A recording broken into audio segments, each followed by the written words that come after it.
política, nos metemos en las tramas de la historia. Y claro, a quien tenemos aquí sentado en el Patrick Rice, su apellido tiene historia y tiene prosapia en el barrio de La Boca, porque su historia personal, es la historia de Boca Juniors. Porque pocas personas pueden presumir que desde su concepción y en el tránsito de la vida está íntimamente ligada con una institución, que en este caso es el Club Atlético Boca Juniors. Nieto de Camilo Sichero, el presidente de Boca, que un 25 de mayo de 1940 cortó la cinta inaugural del estadio de Bransen 805, hijo de Pirulo Abatangelo, histórico, directivo no solamente de Boca, sino también de la Asociación del Fútbol Argentino, titular de la agrupación La Bombonera, y desde noviembre del 2022, hay que decirlo, es el presidente de la Tercera República de La Boca. Pablo Abatangelo, bienvenido a este ciclo de trama de la historia de Abrir la Cancha. Ya con esta presentación estoy hecho. ¿Ya estás hecho? Ya estoy hecho, les agradezco, primero la invitación y segundo recordar a mi familia y a todo lo mucho y bueno que hicieron por nuestro barrio y nuestro club. La vida desde un prisma azul y oro, ¿no? Desde que naciste, quedaste atrapado por dos colores. Es que la vida familiar no tenía alternativas, no porque se nos impusiera nada, sino que cuando vos nacés en una familia con esa prosapia, como vos dijiste, es totalmente natural la convivencia con el club y amar estos colores, ¿no? Desde siempre. Y pasa con mis hijos y espero que pase con mis nietos. ¿Cómo era el abuelo Camilo? Porque tenemos el nombre histórico de La Bombonera. Yo no puedo creer que Boca tenga, el estadio de Boca lleve el nombre del presidente que intentó en algún momento demoler el estadio. Debe ser unas grandes contradicciones de la historia, ¿no? ¿Cómo era abuelo Camilo? El recuerdo que tengo de Camilo falleció cuando yo tenía 7 años, es de una persona sumamente generosa. Pero no generosa solamente con sus nietos, con sus hijos, sino con toda su familia y con el barrio en su conjunto. Vos pensás que Camilo Sichero era integrante de una familia, que eran 9 hermanos, que vivían en la calle Ayolas, en una casa de patios, que en total vivían 23 primos en esa casa, y Camilo fue el único de todos esos 23 que llegó a un título universitario. Debe haber sido sumamente notorio para aquella época ser médico y médico de barrio. En el año 1934 construye la casa de la calle Olavarría, en donde la planta alta era la planta alta de Camilo, y como su ascendencia italiana había un local con vivienda para rentas y un departamento de 4 dormitorios en planta baja al fondo con jardín para sus padres y todos sus hermanos solteros. O sea que Camilo, entiendo, le devolvió a toda la familia el sacrificio y el esfuerzo que deben haber hecho para que en aquella época un integrante de una familia de inmigrantes haya llegado a la universidad y se haya recibido de médico a principios del siglo XX. Pensaba, Pablo, y no solamente por tu legado familiar, porque hablaste de tus hijos, de tus nietos, sino esta cuestión también de tu ascendencia y lo que te corresponde hoy como presidente de la Tercera República del barrio de La Boca. Ha cambiado mucho la Argentina en un siglo, un poco más de un siglo. Uno piensa, ¿no?, y se mete en el túnel del tiempo, y lo llevo también a Boca Juniors, la concepción de un barrio tan especial como La Boca, ¿no? Tal vez, y lo digo como hijo de inmigrantes, esta cuestión bastante romántica que existe sobre la inmigración y las complejidades de una inmigración. Estamos hablando de 23 primos que convivían, estamos hablando de tal vez un futuro que no quedaba claro, y la importancia del barrio y del club, porque imagino que Boca Juniors aunaba a la familia Sichero, porque por algo Camilo llegó a ser presidente de la institución. Mirá, Yo creo un poco que todo es consecuencia de todo. Ujú. Y que hoy ocupe esta primera magistratura es un poco un renacer de toda nuestra historia y todas nuestras tradiciones, porque el preservar a la Tercera República de la Boca es que tener vivas todas esas raíces y todas esas tradiciones que nos marcaron desde siempre. Yo nací en un barrio y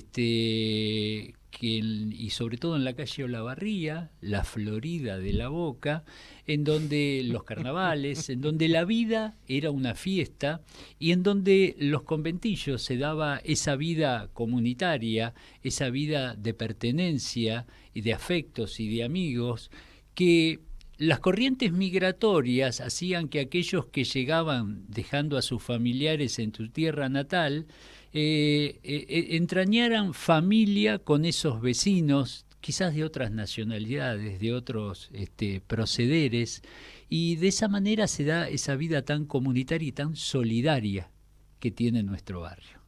Bien. ¿Cómo vive la familia, bueno, Sichero Batangelo, ¿no? El 25 de mayo de 1940, la inauguración de la Bombonera. Digo, hay una especie de legado familiar, de esta cuestión de la tradición oral que se fue manteniendo. Digo, ¿qué te llegó a vos de ese día tan especial donde tu abuelo fue un actor fundamental, ya no era el presidente de Boca? Vos nos contarás si hay una rosca política también Exacto. que lo ha dejado sin la presidencia, pero fue él quien cortó la cinta Y inaugural. dio el puntapié inicial. Vos pensás que el 25 de mayo de 1940, Alicia, mi mamá tenía 10 años. Y ella cuenta, y hay un programa muy lindo de Canal 13 de Colombia que se llama Templos, capítulo 6, que narra la historia de la Bombonera. Y mamá, que ya estaba grande, con problemas cognitivos, cuando grabamos ese programa, sus médicos dijeron se iluminó. Y ella relata lo que vivió en la construcción de la Bombonera.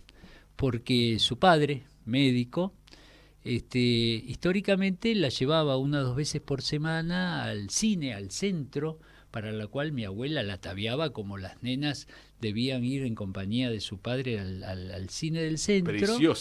Preciosas, y abuelo le dijo, ¿querés ir al cine o querés ir a ver la cancha de Boca? A ver la cancha de Boca. Y ella iba a ver la construcción y contaban las bolsas de cemento de las donaciones y te cuenta todo lo que pasaba en ese momento. Claro, no volvía de la forma que tenía que volver de un cine del centro y abuelo le decía a abuela Amalia, bueno, lo que pasa es que estuvimos jugando y qué sé yo, pero ella recuerda haber estado con todos los jugadores y haber vivido la construcción y haber llegado con sus 10 añitos a ser protagonista de la inauguración de la Bombonera. Se casa con Pirulo, Pablo Antonio Abatangelo, un chico también de una familia humilde. Vos pensás que Paolo, mi bisabuelo, la carta de inmigración la firmó con una cruz, o sea que entendemos que Paolo ha sido analfabeto. Mi abuelo Nicolás fue jefe de máquina, era marino mercante, lo que hoy tendría que ser un ingeniero naval. Y la segunda generación, Pablo ya era médico en el año 51. Qué país maravilloso, Argentina.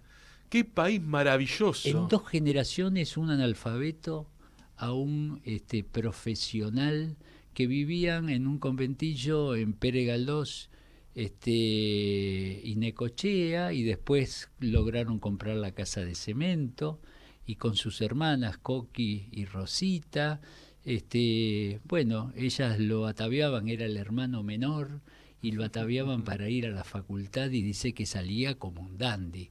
Se casa con Alicia, con la hija del expresidente de Boca. Y te voy a contar algo que creo que nunca conté. Papá tenía el consultorio en la calle Olavarría, que era el consultorio de Camilo. Camilo se muda a la calle Sarmiento y les deja las casas a mis padres. Y como un hecho retórico y protocolar, le traen al que iba a ser el futuro presidente de Boca para que lo conociera. Y le traen a Alberto J. Armando. Ay, ay, ay, qué nombre. A la casa de la calle Olavarría. Y según me contó mi viejo, ese día, papá no participaba en la política de Boca, ¿no? Lo único que era hincha fanático de Boca. Armando hizo promesas de campeonatos, y Camilo le dijo, epa, esas cosas no se prometen. Cuando se fue, mi viejo le dice, che, qué fenómeno, estas cosas no se prometen, ¿sí? Y la bendición para ser presidente de Boca, mirá las vueltas de la vida, se la dio Camilo Sichero, debe haber sido por el año 53, por ahí. Sí, fue presidente de Boca a partir del 54. Exacto, debe haber sido por ahí. Papá se recibió en el 51, o sea que era un médico recién recibido, se casó con mamá en el 53, o sea que todo cierra esta historia. Y estas son las vueltas de la vida. Pero no nos queda ningún sabor amargo en la boca, no nos queda de ninguna manera el hecho de que le hayan sacado malsanamente el nombre de Camilo por mis diferencias con Mauricio Macri. Yo creo que el abuelo, a donde esté, se debe sentir orgulloso que nuestra agrupación en general y su nieto en particular impidió que el Club Atlético Boca Juniors sea gerenciado por ISL y que capitales foráneos, capitales suizos se apropien de nuestra institución, esa institución para la cual Camilo dio la vida. Y les voy a traer un dato significativo. A cámara, ahí tenemos la cámara.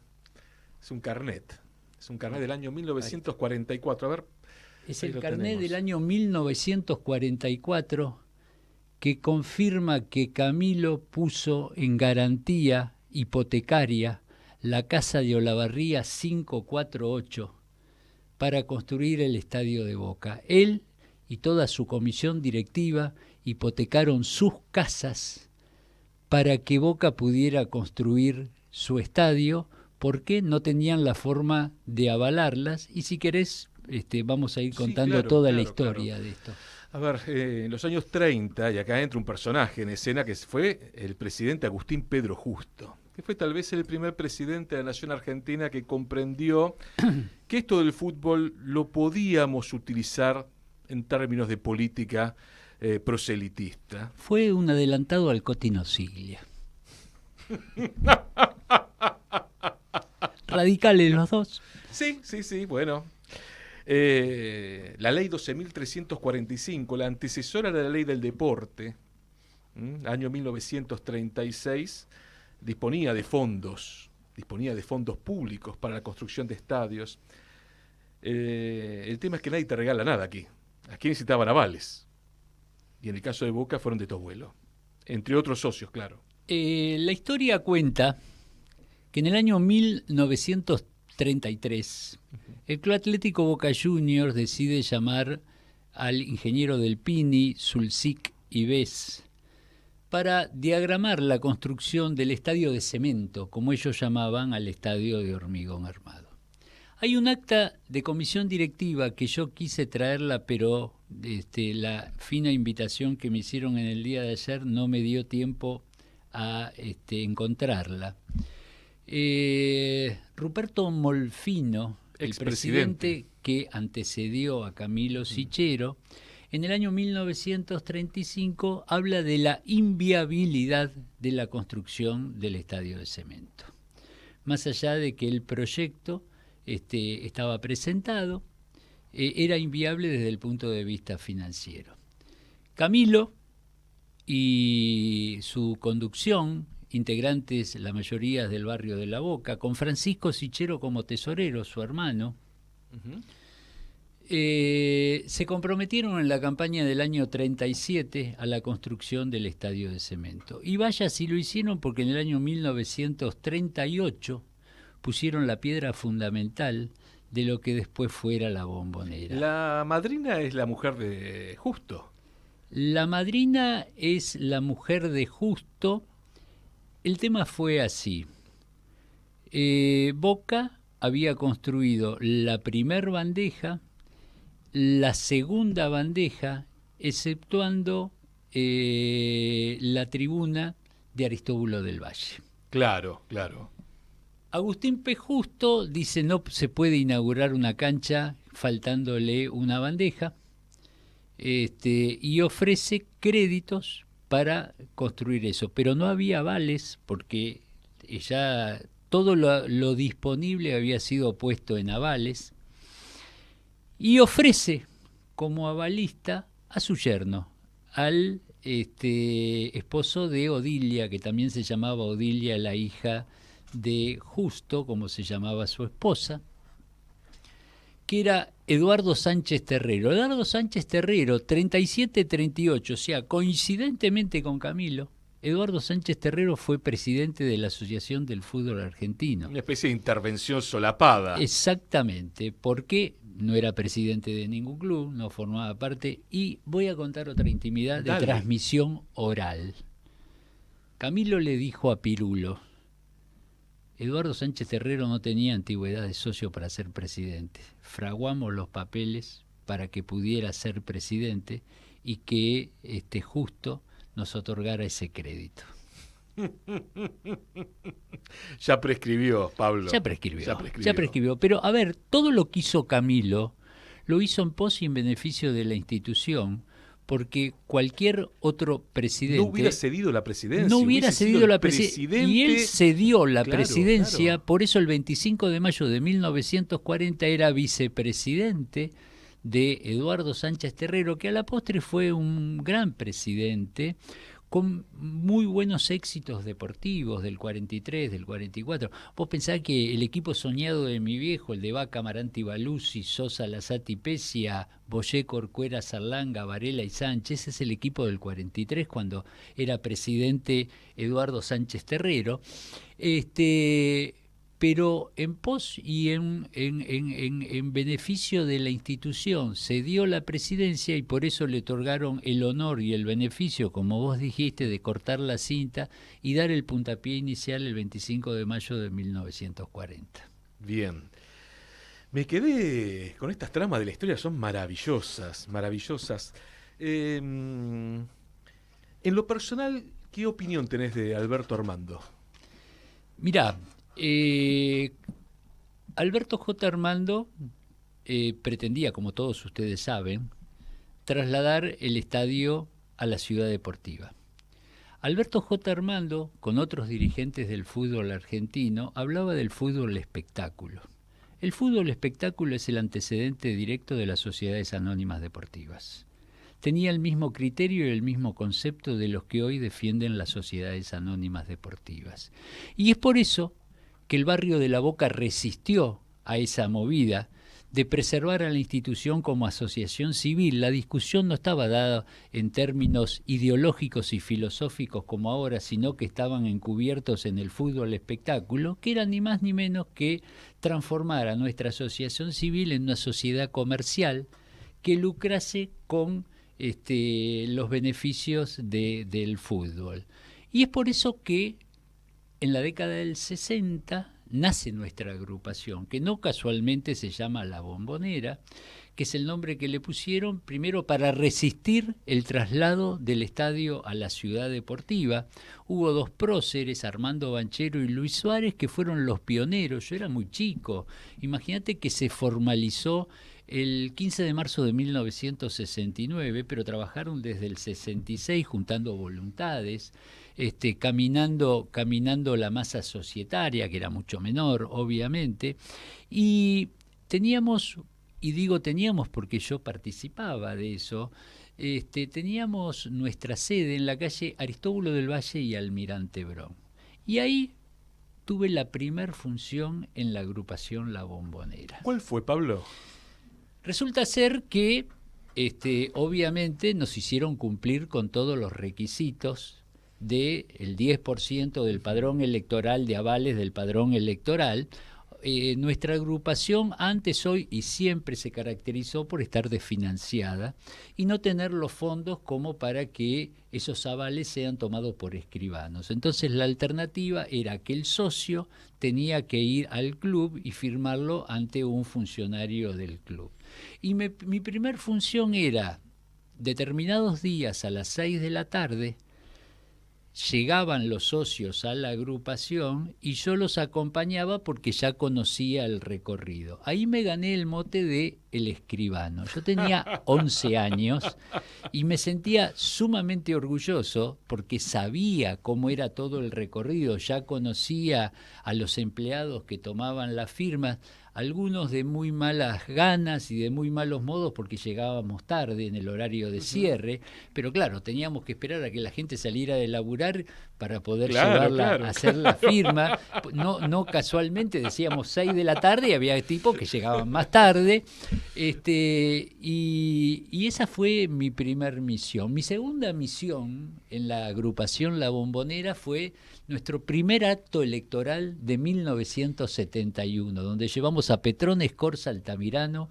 Hicimos una elección maravillosa con 2.800 votantes en un total de 6.000 votantes, y como se presumía que iba a ser una elección caliente, mi viejo me dijo: no se te ocurra entrar, porque sabía que yo era bastante escurridizo. Y llegó el momento de repartir los sándwiches y las gaseosas y dijeron: ¿quién reparte? Yo.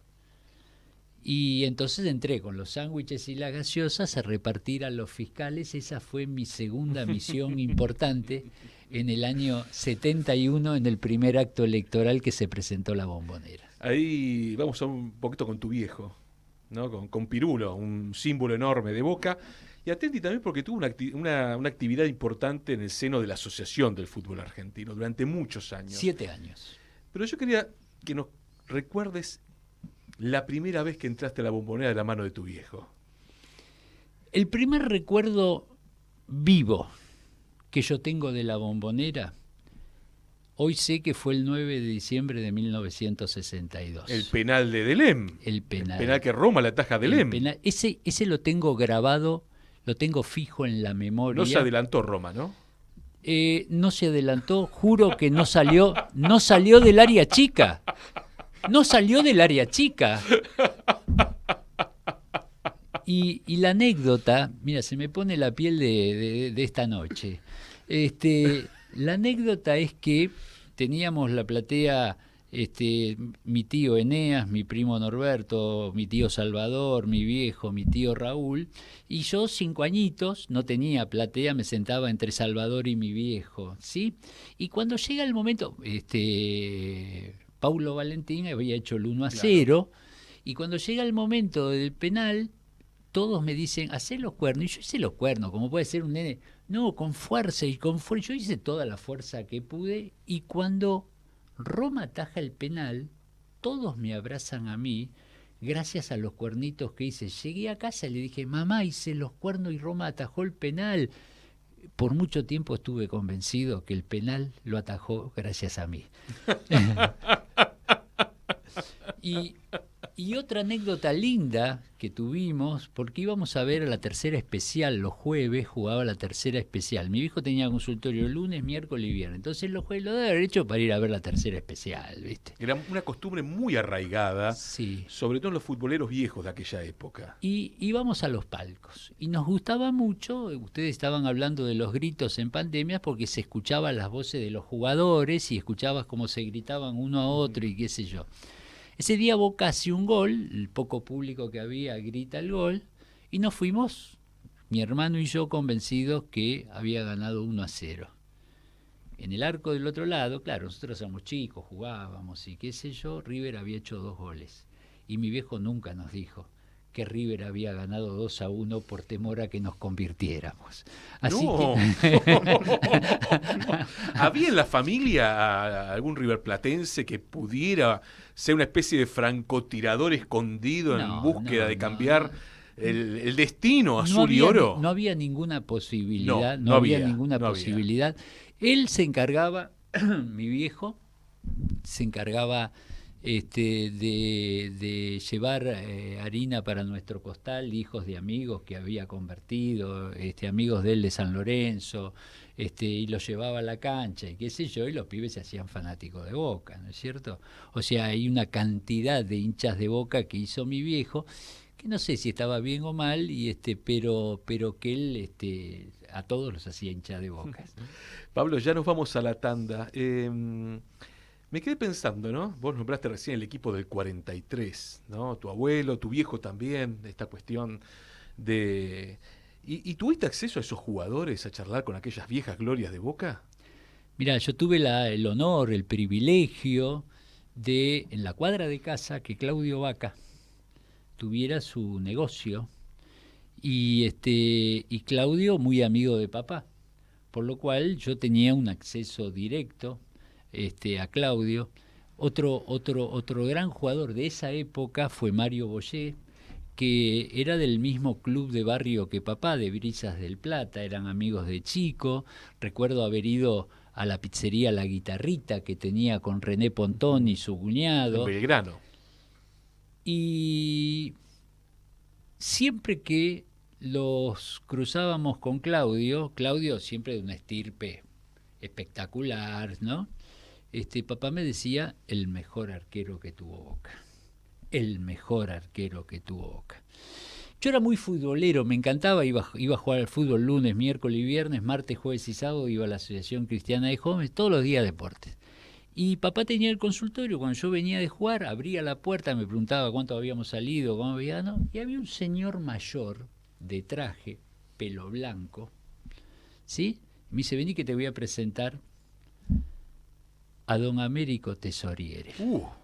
Papá atendió a Américo Tesoriere porque obviamente en esa época no había prepagas, no había, y don Américo, papá lo atendió porque para él era un honor atenderlo, y Eduardo, el hijo, siempre me lo sigue agradeciendo, y cometí un error, yo era un pibe, me dice, es el mejor arquero que tuvo Boca. Yo le dije, papá, vos me dijiste que Claudio era el mejor arquero que tuvo Boca. Nunca le vi a mi viejo una cara de enojado como esa. Esa noche, cuando teníamos que cenar y él había vuelto de ver a los enfermos, yo esperaba una reprimenda. Y ese viejo sabio, ¿qué me dijo? Yo mentí porque don Américo está muy enfermo y está muy grande. Tenés razón, yo siempre te dije que el mejor arquero que tuvo Boca es Claudio, porque yo no lo vi jugar a don Américo. Pero le quise levantar el espíritu. Discúlpame que te mentí. Estas palabras de mi viejo pidiéndome disculpas por una torpeza que yo había cometido, yo no me lo puedo olvidar, ¿sí? Porque ese viejo sabio se fue en lugar de volver enojado, se fue compungido porque reconoció que me había mentido. Es maravilloso. Hay un libro muy, muy bello con los poemas de Américo Tesoriere.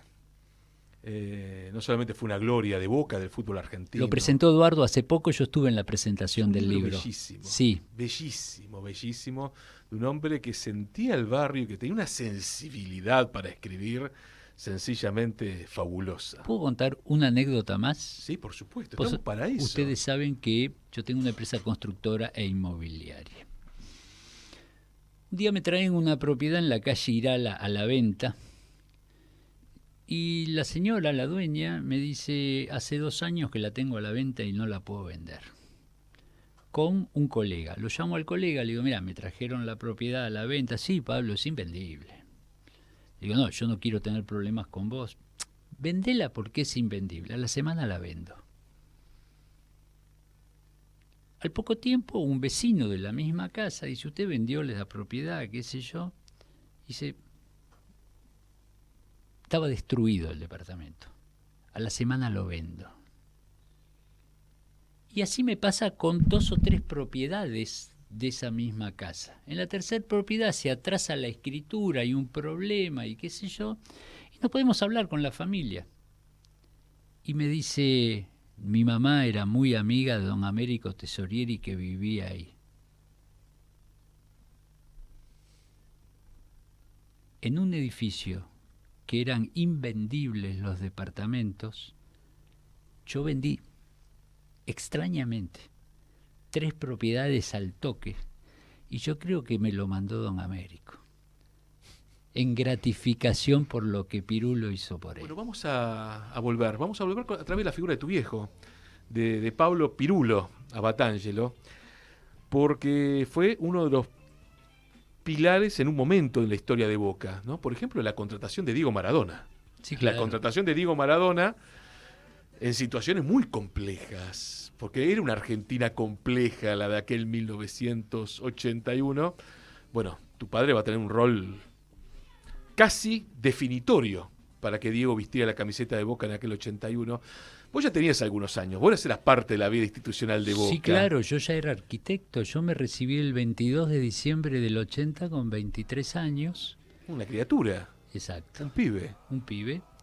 Y te voy a contar algo que quizás nunca conté, pero en ese enero del 81 yo tenía mi estudio en la calle Olavarría y papá su consultorio, de esa remodelación del local con vivienda. Del 34. Del 34, hice un garage para 2 autos, mi estudio de arquitectura, mi primer estudio de arquitectura y el consultorio de papá y de mi hermano. Una tarde de enero llega papá consternado, siempre que llegaba al consultorio pasaba por el estudio, hablábamos de Boca, y venía de reunirse con Lacoste. Con Lacoste. Sí, señor.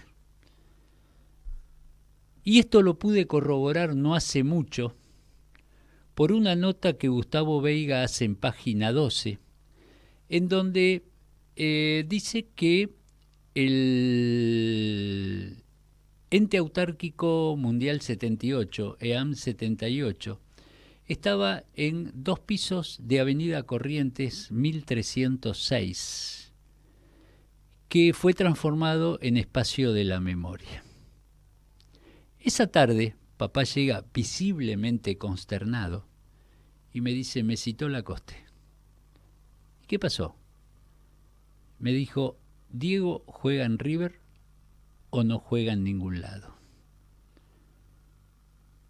¿Y vos qué le dijiste? Dije, bueno, no, que lo decida él. No, eso se decide acá y ahora. Bueno, yo acá no puedo tomar, y él le daba respuestas evasivas y le hizo con la mano, si Diego juega en Boca, le hizo la señal de la cruz. Lacoste era el dueño de la vida o la muerte de los argentinos en aquellos días. Y yo le dije a mi viejo, ¿y qué vas a hacer? Todo esto en ese Espacio de la Memoria está grabado, porque me hicieron un audiovisual en donde repetí todo esto.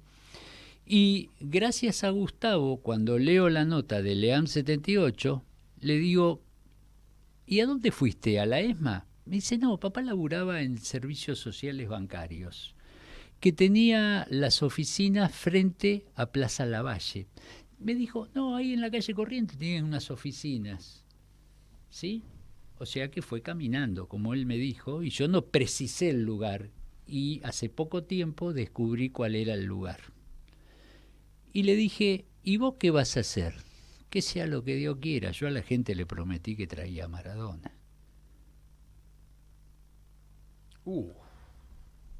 Esto está todo documentado. Está documentado que el EAM... porque hoy es un Espacio de la Memoria, primer y segundo piso de Corrientes 1306, y gracias a Gustavo y a los compañeros del Espacio de la Memoria, pudimos recomponer toda esta situación. Diego llega a Boca, la historia que todos conocen, y quiero desmitificar algunas cosas que estoy cansado de repetirlas. Dale, vamos con eso. Diego, porque tiene que ver, discúlpame, con las tramas de la historia también. Diego Armando Maradona fue un gran negocio para el Club Atlético Boca Juniors. Diego Armando Maradona no fue el responsable de la situación económico-financiera del año 84. En la convocatoria de acreedores de 1985, donde yo ya era dirigente, No entró absolutamente nada del periodo Maradona, porque Maradona fue superavitario para Boca. Diego Armando Maradona, todas las semanas teníamos partidos en el interior, y en enero y febrero de 1982 hicimos una gira por el sudeste asiático, en donde cobrábamos $80.000 por partido. Hoy parece una nimiedad, pero la selección campeona del mundo cobraba 60.000. Y jugamos en China, en Japón, en Malasia, primero en Los Ángeles, y después el equipo, que nosotros no fuimos, porque nosotros hicimos un tour paralelo, se fue a Centroamérica y siguió con esa gira. Y el Club Atlético Boca Juniors, que compra, tiene un préstamo de Maradona con opción a compra, hizo opción de la compra, porque lo hizo en base a la tristemente célebre tablita de Martínez de Oz, en donde, de haberse cumplido la tablita de Martínez de Oz, Boca hubiera podido comprar a Maradona. Lo que pasa es que, como tantas otras cosas, el dólar se disparó, pero Boca hizo uso de opción de la compra, y es por eso que participó de la venta de Maradona al Barcelona, cobrando un par de millones de dólares que de otra manera no hubieran entrado en la institución. Hoy hablar de un par de millones de dólares parece absolutamente nada. Para esa época era una fortuna inconmensurable. No, está claro. A ver, los valores del fútbol en aquellos días hoy parecen risueños, pero la realidad es que $1 millón para el fútbol mundial de 1982 era muchísimo dinero, pero muchísimo dinero. Bueno, Pablo, me dejaste abierta la puerta para indagarte qué pasó en 1984. Bien, 1983 vamos a hablar. Hacemos una asamblea extraordinaria de representantes para poder darle antigüedad de socios a un tal Antonio Alegre y a un tal Carlos Salomón Heller. Bien. Acordado con todas las agrupaciones, y que los futuros presidentes del año 1900, en las elecciones de 1983, sean Alegre Heller. A último momento, la agrupación Frente Único, Orden y Progreso, presidida en ese momento por el doctor Pedro Orgambides, a instancias de un tal Domingo Corigliano. Ahí ya comenzamos con nombres que terminan siendo sinuosos en la historia de Boca. Terminan no llegando a esa mayoría especial que había que tener en esa asamblea para darle la antigüedad de socio a Antonio Alegre y a Carlos Heller, y por eso se cae esa posibilidad, y aparece un candidato que promete el oro y el moro, que promete que un tal Herminio Iglesias iba a acercar $3 millones.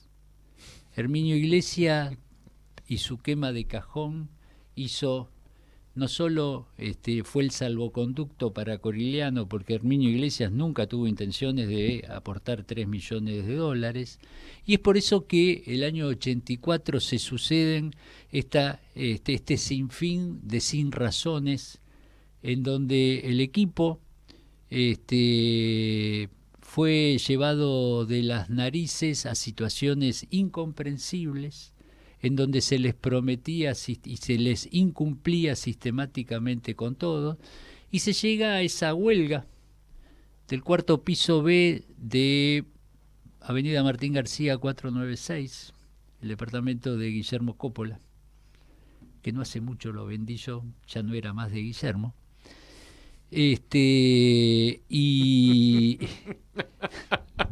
Perdón, no había ningún jarrón, nada extraño, ¿no? No, otra vez no. Pero las dueñas eran las hijas de Pirulo, el dueño del puesto de diario, que era entre comillas, el secretario de Guillermo, y seguramente en épocas de bonanza Guillermo debe haber sido muy benévolo y generoso. Quiero pensar eso.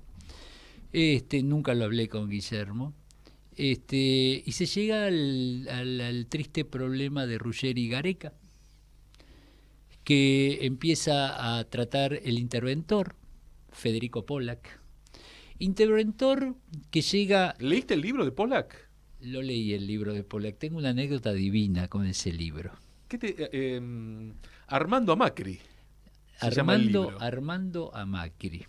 Cuando sale ese libro, que es de una etapa muy entrañable de mi vida, lo primero que hago es ir a comprarlo. Muchas de las cosas del libro están relatadas fielmente, pero todo lo que tiene que ver con el estadio, se transmiten cosas que no tienen asidero con la realidad.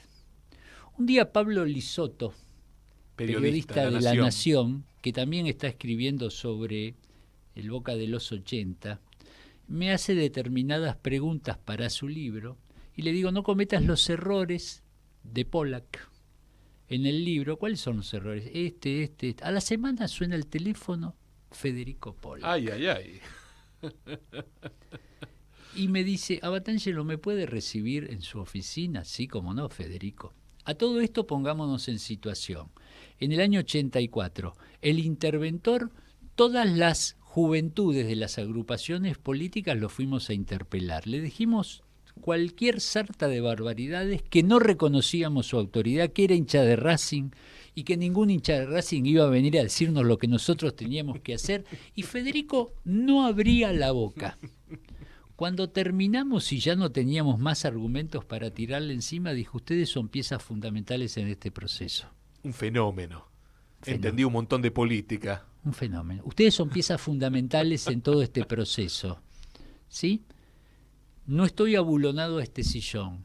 Logren que todas las agrupaciones políticas se encolumnen atrás de una única persona y yo les devuelvo el club a los verdaderos dueños, que son los socios. 43 días después nos estaba devolviendo el club. Cuando me viene a visitar, no hace tanto, después de escribir el libro, le empiezo a contar, libro en mano, que el estadio nunca estuvo en peligro de derrumbe, lo que habíamos hecho para repararlo, cómo había sido esto, cómo había sido lo otro. Me saca el libro de las manos y me lo dedica. Qué lástima no haber tenido esta reunión antes de editar el libro. Afectuosamente, Federico Pollack. Hoy con Federico somos grandes amigos. Reconozco en él no solo su capacidad política, su hombría de bien, su caballerosidad, y ante cualquier tipo de situación que tenga algo que ver con nuestra institución, creo que el primero que llama es a mí.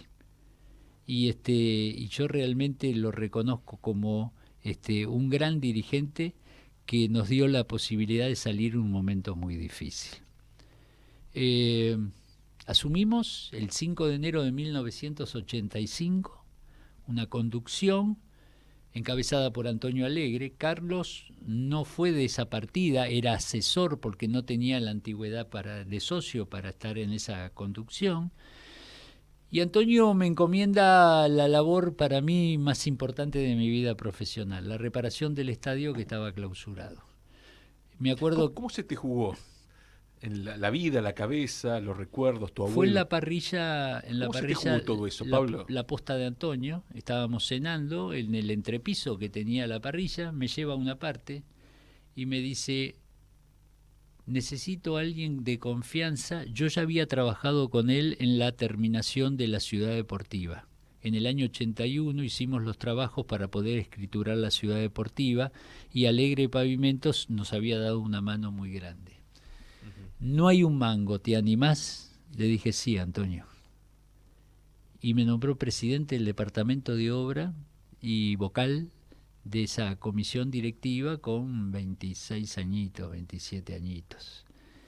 Para mí fue un honor muy grande que el 20 de abril de 1986, solamente un año y 3 meses después de haber asumido, entregué la cancha totalmente reparada y totalmente habilitada por la Municipalidad de la Ciudad de Buenos Aires.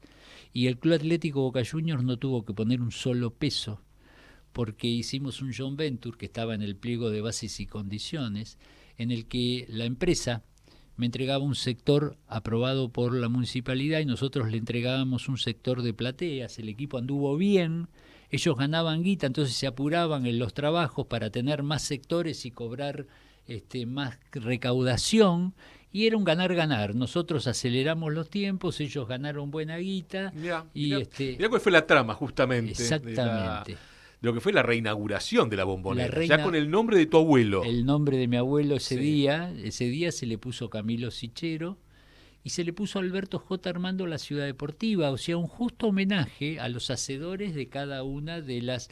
Vos pensá, a mí me tocó el honor de trabajar en el 81, siendo el presidente del Departamento de Obras el arquitecto Luis Colombo, en épocas de Martín Noel.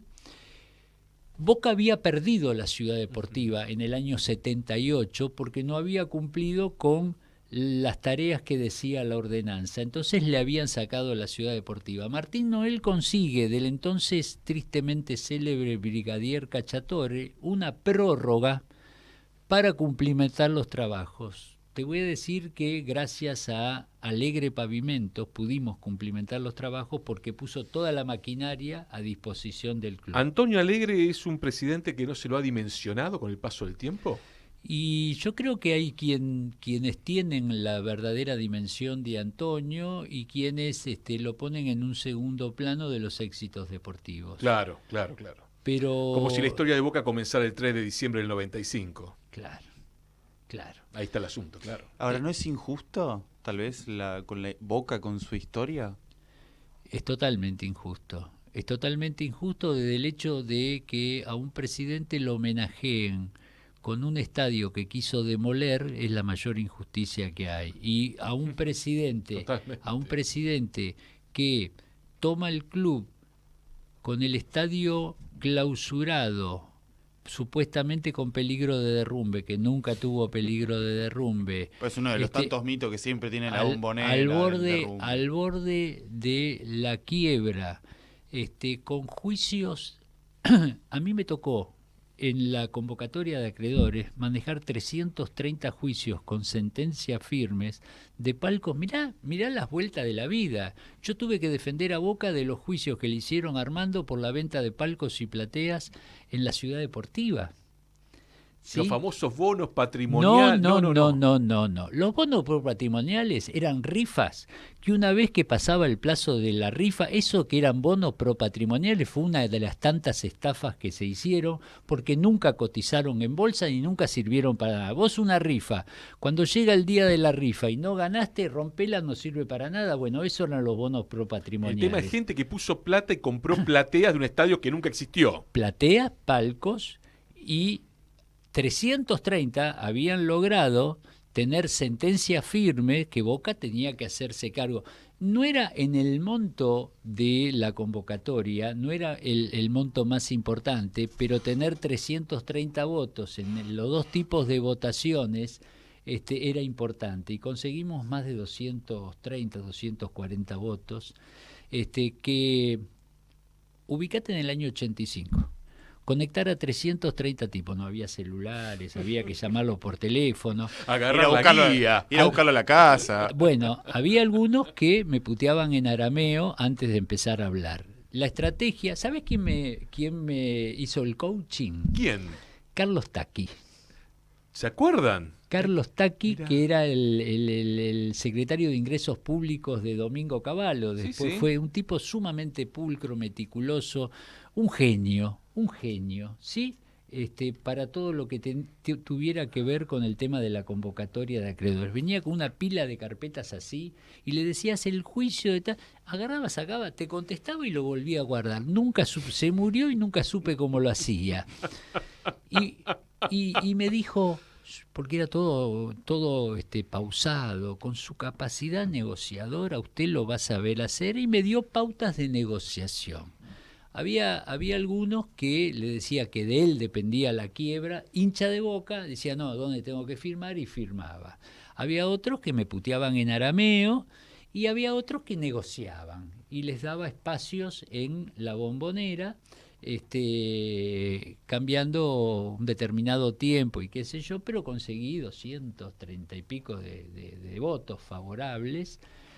Carlos se dedicó a negociar con los bancos, Antonio se dedicó a las empresas estatales, o sea, cada uno con su grupo de afinidad, ¿sí? Y así logramos salvar a la institución y entregar 10 años después un club desendeudado, superavitario, y en pleno funcionamiento. Bien. ¿Qué equipo de Boca llevas en el corazón? Si vos un equipo, ¿no? Que vos digas, este me lo sé de memoria. Bueno, son varios, pero, a ver, también hay que ver La edad. edades. Claro. Roma, claro. Silverio y Marzolini, Simeone, Ratín y Silveira, Pianetti, Roja, Menéndez y González. ¿Sí? Ese equipo a mí me marcó. ¿Sí? Por eso, a ver, cuando hablan que los técnicos de Boca tienen que ser glorias boquenses, el fútbol de Boca del 63 al 67 lo manejó Adolfo Pedernera. El equipo del 69, Sánchez, Uñé, Meléndez, Rossi, Alfredo Di Stéfano. El mejor equipo que yo vi jugar a Boca es el del 74. Rogelio.